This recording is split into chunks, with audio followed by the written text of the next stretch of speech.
The song this morning was "It's the End of the World as We Know It." That was just what was running through my head. Like, that's the only part of the song I know. But it is the end of the world as we have known it. We're not sucking down coffee, rushing out the door this morning to get the kids to school on time. We're not going to meet later at Starbucks and have drink and discuss any kind of plans in the future. Thank God people want their homes cleaned at a time like this. I'm reading the story of Jonah because he's so prevalently on my mind. Like, how do you be a prophet of God and not want restoration for people? That part of Jonah I don't understand.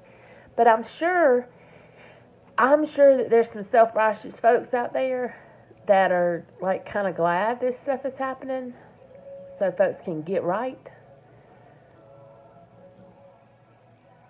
And I just want to say that the kind of God that we serve and we should be introducing to people is the God of Jonah. This God that understood everything that the people were doing, yet he sent someone to share him with them. He sent someone to share him with those that were unknowledgeable of him. And they were unknowledgeable of themselves as well. Here's the conclusion of Jonah.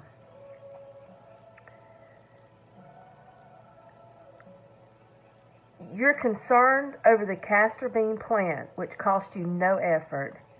You didn't make it grow. It came up in a night, and it perished in a night. So, shouldn't I be concerned about the great city of Nineveh, in which there are more than 100,000 people who don't know their right hand from their left, not to mention all the animals? This right hand and this left hand has to do with their identity. They don't understand. They don't know their right hand from their left. They don't know the blessings from the curses. They don't know their authority from their weakness. They don't know wisdom from foolishness. They don't know strength from weakness.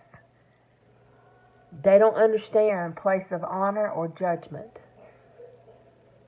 They don't know salvation. Oh, Holy One of Israel.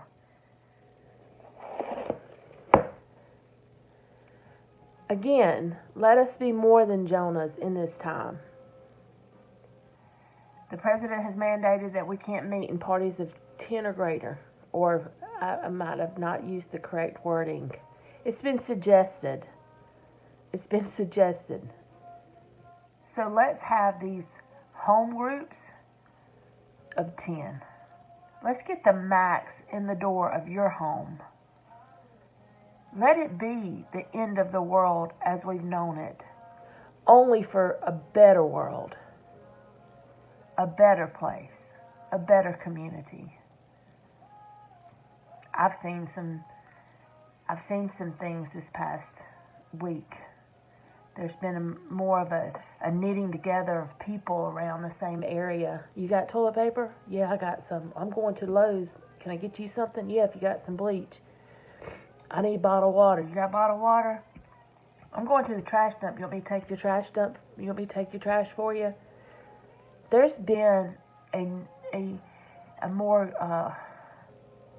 community feel.